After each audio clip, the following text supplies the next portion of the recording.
오늘 본문을 가지고 의와 절제 그리고 심판이라는 제목으로 함께 하나님 말씀을 나누도록 하겠습니다. 우리가 인생을 살아가다 보면 정말 수많은 사람들을 만나게 됩니다. 좋은 사람도 있지만 때로는 정말 이상한 사람들을 만날 때가 있지요. 자기가 잘못해놓고도 자기가 잘못한 줄 모르고 살아가는 그런 사람들이 있습니다. 어떻게 저렇게 뻔뻔할 수 있을까 할 정도의 그런 사람들을 만날 때가 있습니다. 잘 이해가 되지 않는 사람들이지요. 이런 사람들을 볼 때마다 저는 이런 마음이 듭니다. 저 사람은 제발 예수님을 믿는 사람이 아니어야 될 텐데, 이런 생각을 하게 돼요.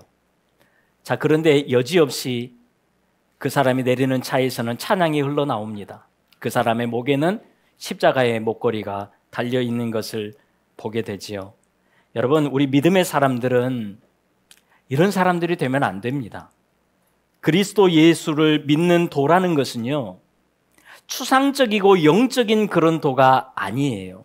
반드시 행함이 따라오는 그런 도를 이야기하는 겁니다.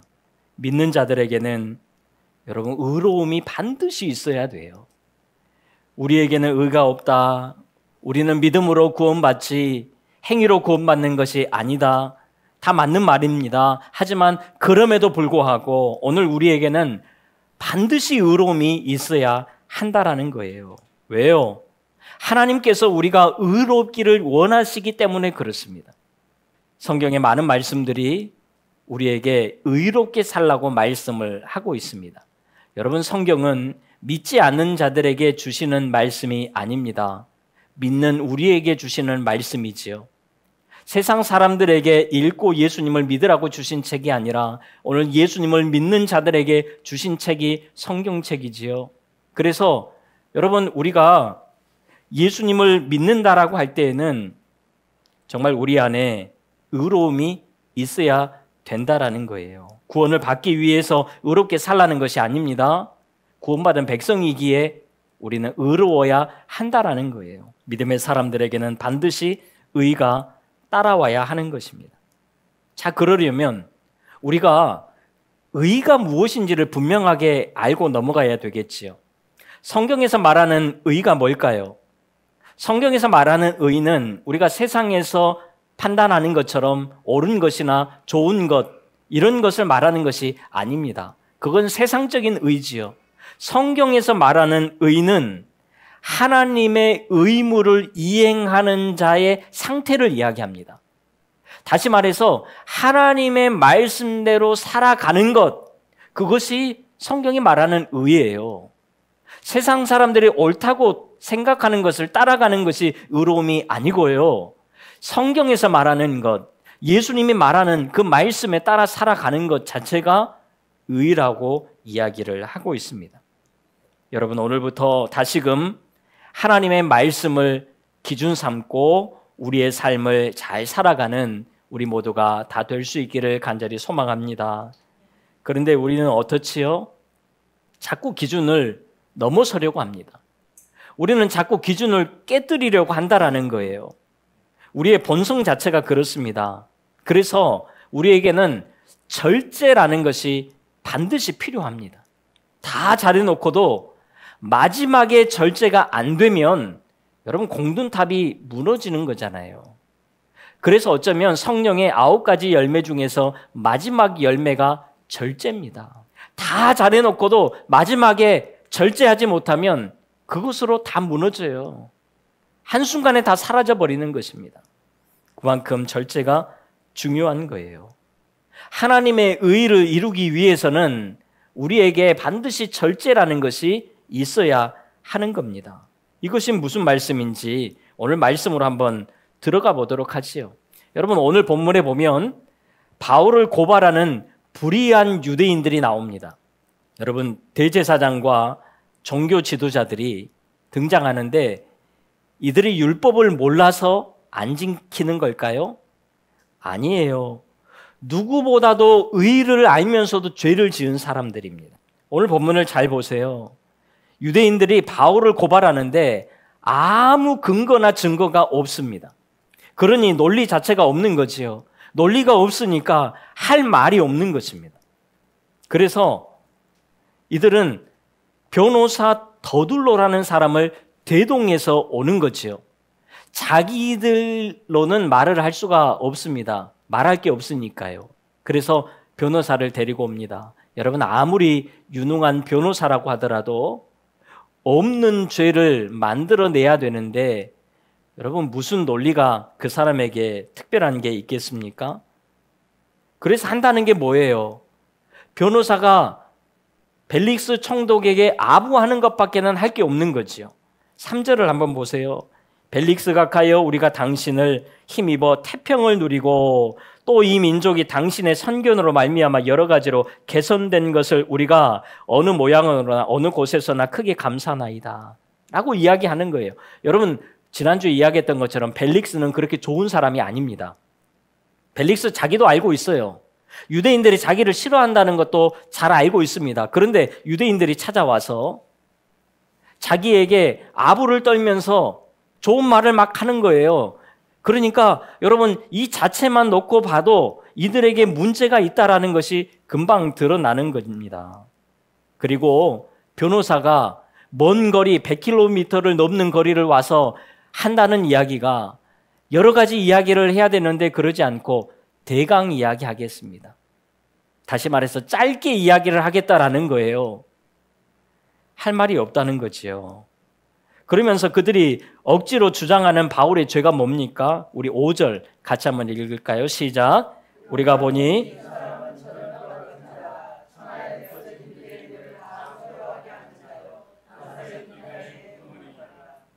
여러분, 당시에 로마 입장에서는 유대인들이 가장 큰 골칫거리였습니다. 왜냐하면 유대인들이 가장 많은 소요를 일으키는 민족 중에 하나였기 때문에 그렇습니다. 그래서 실제로 로마는 유대인들을 AD 70년에 완전히 멸망시키고 유대인들을 흩어버린 거예요.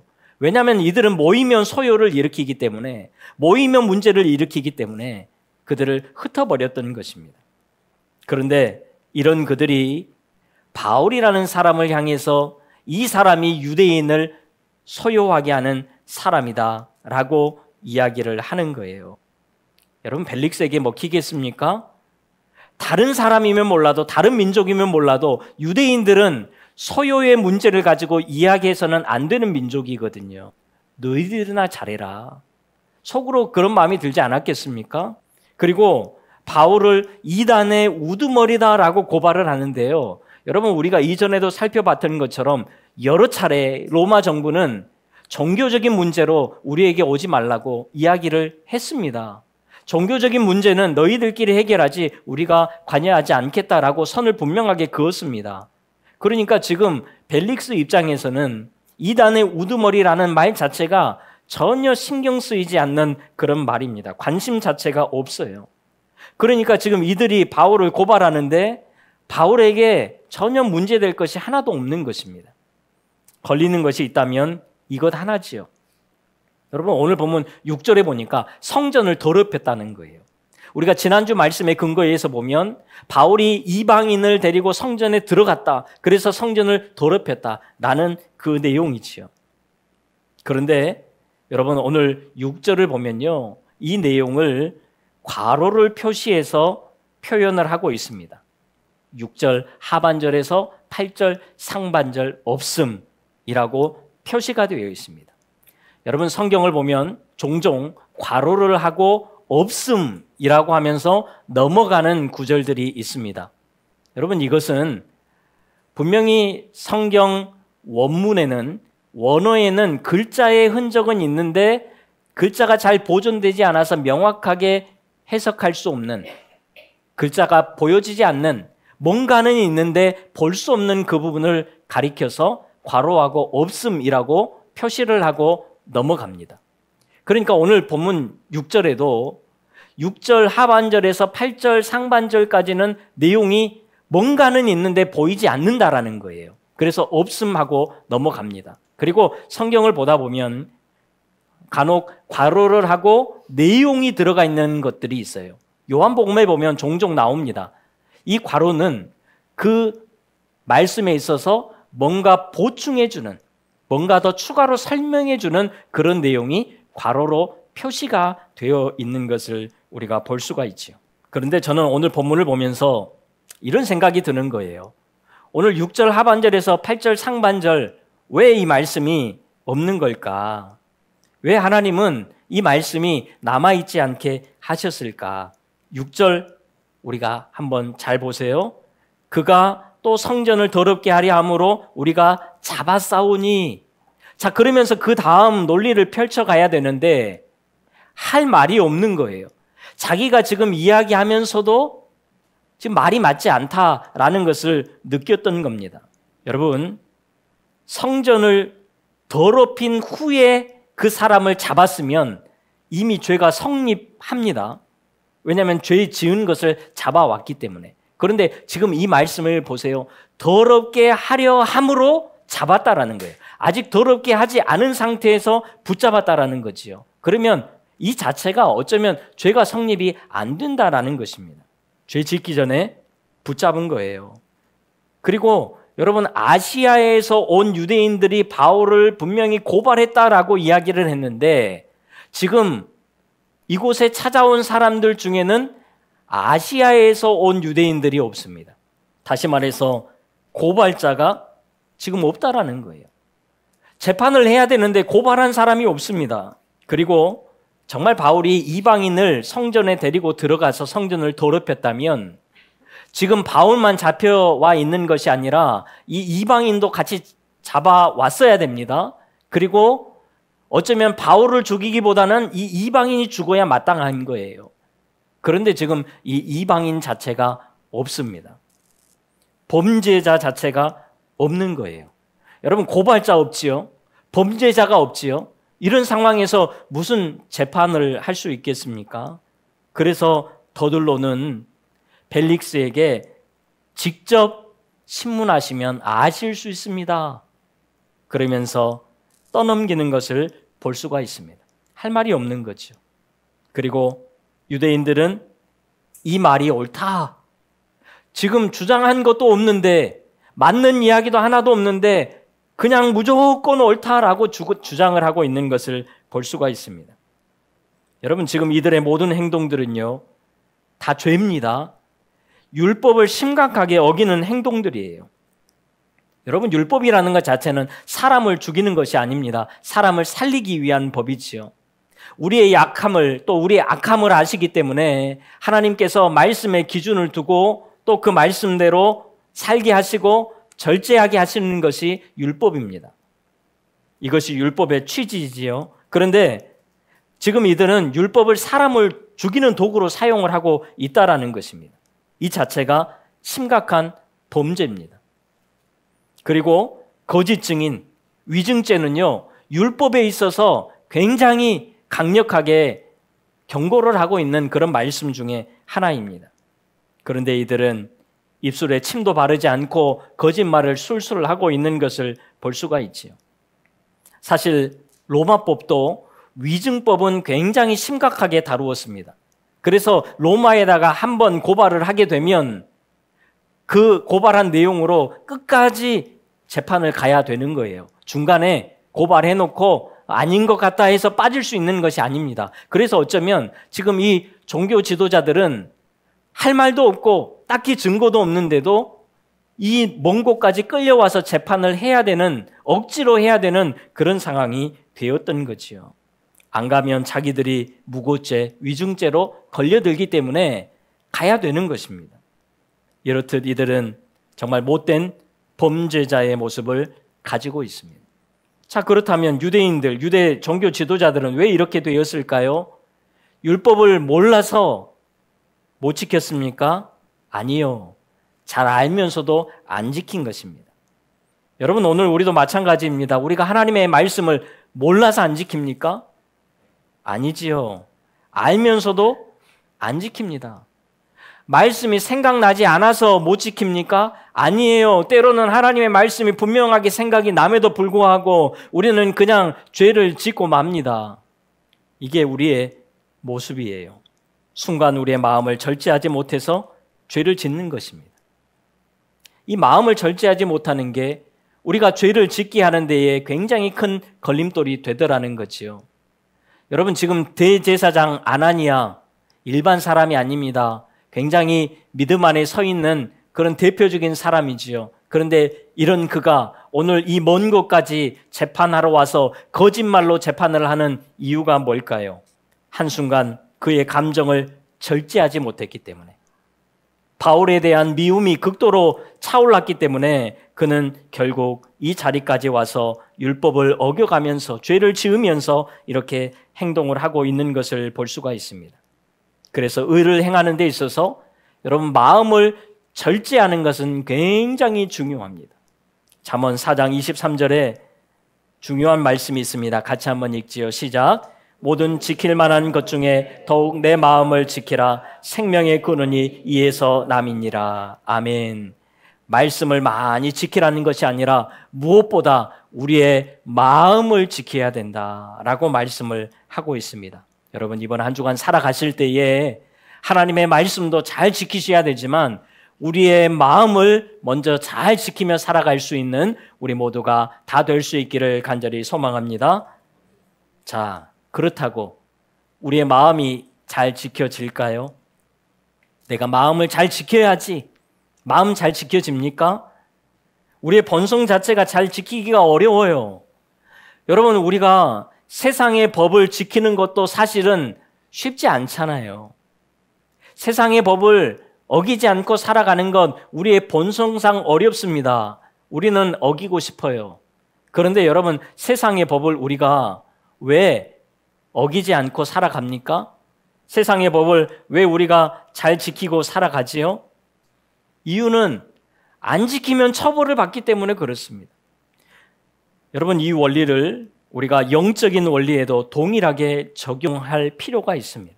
우리가 하나님 말씀에 불순종하게 되면 그에 따른 처벌, 심판을 받게 된다. 여러분 성경은 우리에게 이 부분도 분명하게 말씀하고 있거든요. 그래서 우리가 이 말씀을 기억할 필요가 있습니다.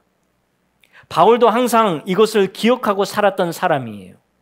여러분 오늘 보면 14절에 보면 바울이 갑자기 벨릭스에게 내가 고백할 것이 있습니다 라고 이야기를 시작을 합니다. 그러면서 자기는 율법과 하나님의 말씀을 지켜왔고 그것을 철저하게 믿는다라고 이야기를 합니다. 그러면서 15절에 의인과 악인의 부활이 있으리라.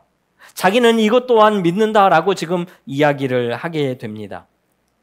믿는 자는 영원한 부활로 천국을 경험하게 될 것이고 믿지 않은 자는 영원한 지옥을 경험하게 될 것이라는 말씀이죠. 다시 말해서 영원한 심판이 있을 것을 바울은 늘 기억하고 살았다라는 것을 이야기하는 것입니다.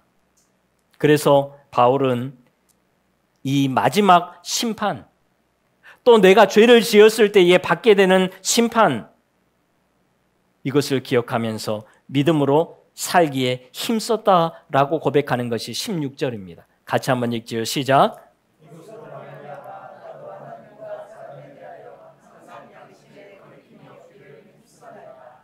바울이 지난주에도 이야기했던 내용이에요. 이게 바울이 자기를 자랑하는 내용이 아닙니다. 자기도 힘쓴다라는 거예요. 여러분 여기에서 힘쓴다는 것은요, 운동선수가 훈련을 하는 것처럼 그렇게 힘쓴다라는 거예요. 여러분 운동선수들이, 국가대표들이 대충 훈련하는 것 보셨습니까? 아니에요.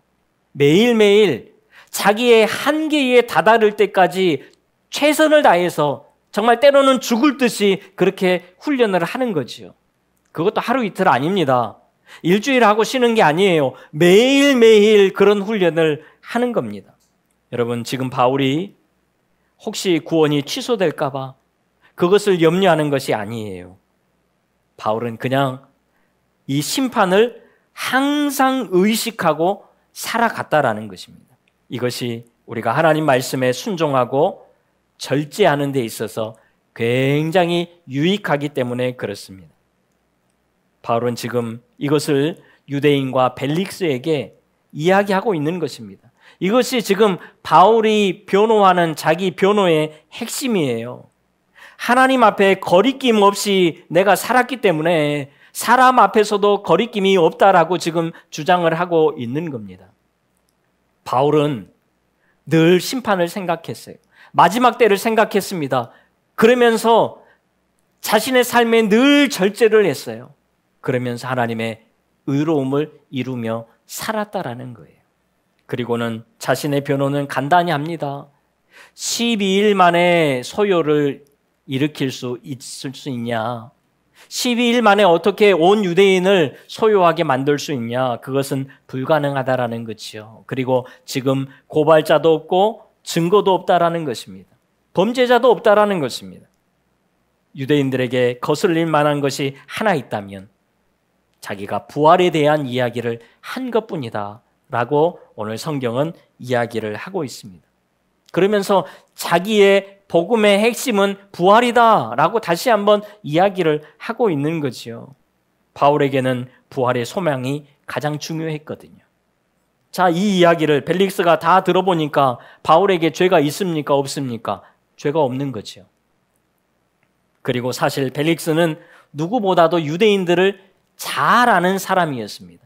왜냐하면 유대 총독 5년, 사마리아 총독 3년, 총 8년에서 9년을 유대인들을 지켜보면서 살아왔던 사람입니다. 유대인들이 탁 이야기하면 척 알아들을 수 있을 그런 정도의 사람이었던 거지요. 자, 지금 이런 상황에서 바울이 만약 죄가 없다고 생각해서 풀어주게 된다면, 바울을 풀어주면 유대인들이 어떻게 하겠습니까? 유대인들이 당연히 또 소요를 일으키겠지요. 들고 일어날 겁니다. 이것은 안 봐도 아는 거예요.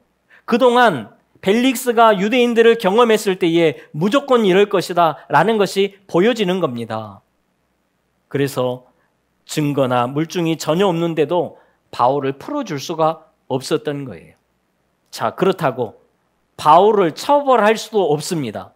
왜냐하면 유대인들의 눈치만 보이는 것이 아니라 유대인 못지않게 당시에는 기독교인들의 눈치도 보였거든요.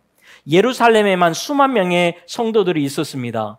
디아스포라 유대인들 중에 성도들을 찾으면 더 많은 사람들이 있겠죠. 그래서 기독교인들의 눈치 때문에 바울을 처벌할 수도 없습니다. 또 바울에게는 로마 시민권이 있습니다. 로마의 눈치도 봐야 되는 거지요. 그래서 처벌하기도 어렵습니다. 석방할 수도 없고 처형할 수도 없는 그런 상황에 있게 된 겁니다. 그런데 분명한 것은 바울에게는 죄가 없다라는 거죠. 그래서 벨릭스가 천부장 루시아, 누구지요? 지난주에 나왔던 예루살렘 안토니아 요새의 천부장, 그가 와서 이 모든 증언을 다시 한번 한 다음에 내가 듣고 판결을 하겠다라고 하면서 유대인들을 돌려보내게 됩니다. 사실 이미 편지를 통해서 루시오의 그 의견을 충분히 들었던 상황이지요.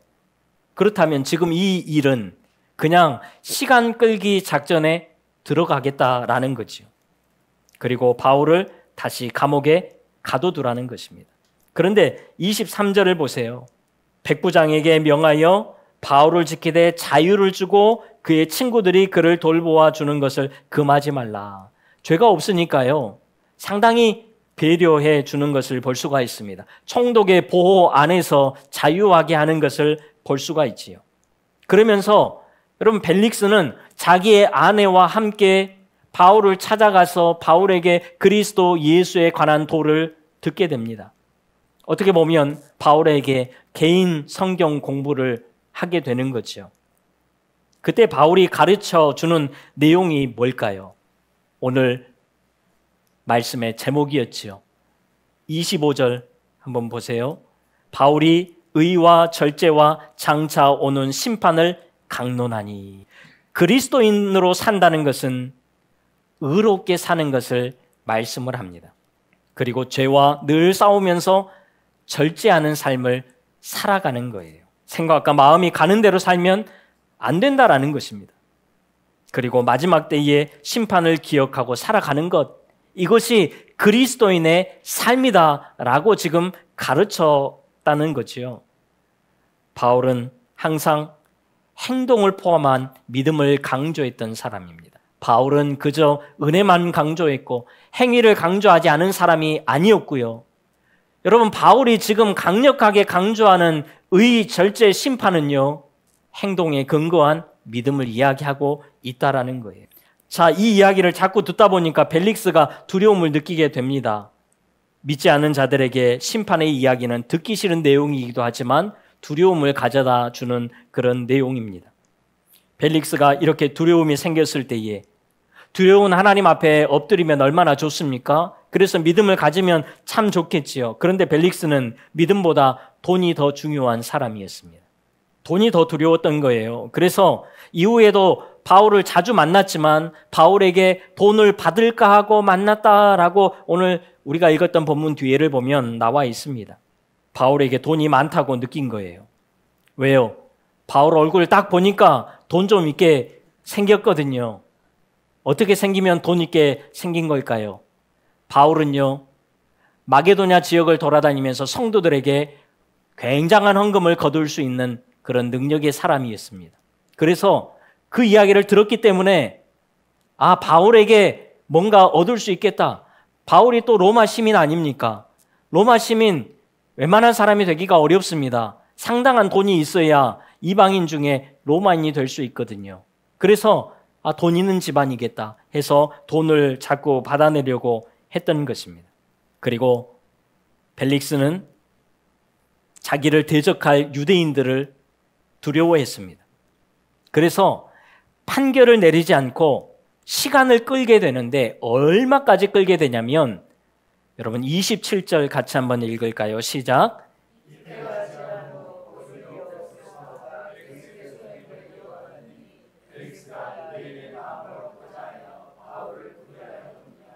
여러분 몇 년 동안 바울을 감옥에 가두어 두었습니까? 2년을 가두어 뒀습니다. 죄가 없는데 2년을 가두어 둔 거예요. 왜냐하면 자기의 총독 임기가 2년 남았거든요. 그 2년 버티고 자기는 유대인들에게 좋은 이미지를 가지고 퇴임을 하겠다라는 거예요. 그리고 새로 들어온 자기의 후임, 누가 될지는 모르지만 우리는 알지요. 베스도가 와서 이 나머지 일을 처리해라. 그러면서 자기는 떠나버리는 거예요. 여러분, 바울에게 이 2년이라는 세월이 얼마나 아까운 세월입니까? 바울이 2년 동안 그냥 밖에 나가 있었으면 정말 수많은 사람들에게 또 복음을 전하고 또 다른 전도 여행을 떠날 수 있는 그런 시간 아닙니까? 그런데 여러분, 우리 하나님께서는요, 이 2년이라는 시간을 허비하는 시간으로 만들지 않으시더라고요. 이 2년이라는 세월도 하나님은 선으로 바꾸십니다. 바울이 총독의 감옥에 갇혀 있는 동안 수많은 로마의 상류 지도층들을 만나게 됩니다. 그리고 그들에게 복음을 전하지요. 뭘 전했을까요? 벨릭스와 그의 아내에게 전했던 것처럼 의와 절제와 심판에 대한 이야기를 했겠지요. 그리고 바울이 중요하게 생각하는 복음의 핵심이 뭡니까? 부활이지요. 부활에 대해서도 끊임없이 전달을 했을 겁니다. 여러분, 바울이 이곳에 갇히지 않았다면 로마 상류층에게 복음을 전할 기회가 얼마나 있었겠습니까? 이 기간이 있었기 때문에 로마의 상류층에서도 예수님을 믿는 사람들이 생기게 되고 결국은 로마가 기독교를 인정하고 국교를 삼는 데 있어서 큰 기초석을 쌓았던 시간이 바로 이 시간이 되었다라는 거예요. 이 또한도 하나님의 섭리인 것입니다. 그런데 여러분 한번 잘 생각해 보십시오. 바울이 그냥 의와 절제와 심판, 부활이 있습니다. 부활을 믿어야 됩니다. 입으로만 전달했을까요? 아니요. 로마 상류층들이 그냥 바울의 말에 전적으로 의지하겠습니까? 그렇지 않잖아요. 여전히 바울은 죄수입니다. 감옥에 갇혀있는 죄인이에요. 죄는 없지만 그들이 볼 때는 죄인이거든요. 자, 그런데 바울이 전하는, 입으로 전하는 말은 못 듣더라도 바울이 하는 행동들은 보고 살 거 아닙니까? 바울의 모습이 어땠을까요? 2년 동안 감옥에 나름 자유는 있지만 갇혀있는 이 상황에서 끊임없이 하나님의 말씀대로 살려고 애쓰는 그런 모습이 바울에게 분명하게 있었을 것이고 부활을 소망하며 산다는 것이 무엇인지 힘들고 어려운 상황에서, 이런 상황에서 어떻게 부활을 소망하며 사는 것인지를 직접 보여주면서 살았다라는 거지요. 바울의 2년이라는 세월이 그들에게는 복음을 보여주는 그런 시간이었던 것입니다. 바울이 사람들에게 보여주기 위해서 그렇게 살았던 걸까요? 그렇지 않아요. 하나님 앞에서, 그는 늘 하나님 앞에서 말씀대로 살려고 힘썼다라는 거예요. 하나님 앞에서 거리낌이 없으니까요. 당연히 사람 앞에서 거리낌이 없게 되었던 거지요. 이것이 바울이 치열하게 2년 동안 이 감옥에서 살았던 세월입니다. 여러분, 오늘 우리에게도 이런 삶의 모습들이 다시 한번 회복될 수 있기를 바랍니다. 믿는 사람은 뭔가 좀 다르구나. 교회 다니는 사람은 뭔가 다르구나. 여러분, 이런 말 들어야 되지 않겠습니까? 야, 교회 다니는 사람도 다 똑같아. 이런 말 들으면 안 되잖아요. 여러분, 다시금 오늘 우리에게 예수님의 모습을 닮아가기 위한 이런 영적 몸부림이 회복될 수 있기를 간절히 바랍니다. 그래서 우리의 말 하나가, 행동 하나가 다 바뀌어서 우리를 바라보고 있는 우리 주변 사람들에게, 우리의 가족들에게, 우리의 자녀들에게 신선한 영적 충격을 주며 살아갈 수 있는 우리 모두가 되어서 우리의 삶에 나타나는 복음과 우리의 입술에 나오는 복음으로 예수님을 믿게 만드는 그런 믿음의 사람들을 많이 만들어갈 수 있는 우리 모두가 될 수 있기를 주님의 이름으로 축원합니다. 기도하겠습니다. 하나님, 우리가 정말 의롭게 살기를 원합니다. 우리의 마음을 붙잡고 절제하면서 한 주간 동안도 잘 살아갈 수 있는 우리 모두가 되기를 원합니다. 그러나 우리는 또 넘어질 수밖에 없는 그런 연약한 자들이오니 마지막 때의 그 심판, 우리가 다시 한번 기억하고 우리의 삶을 절제하고 의롭게 살아갈 수 있는 한 주간 우리의 모든 삶이 되도록 주님 은혜를 베풀어 주시옵소서. 날마다 주님을 닮아갈 수 있는 우리 모두가 되기를 원하옵고 예수님의 이름으로 기도하옵나이다. 아멘.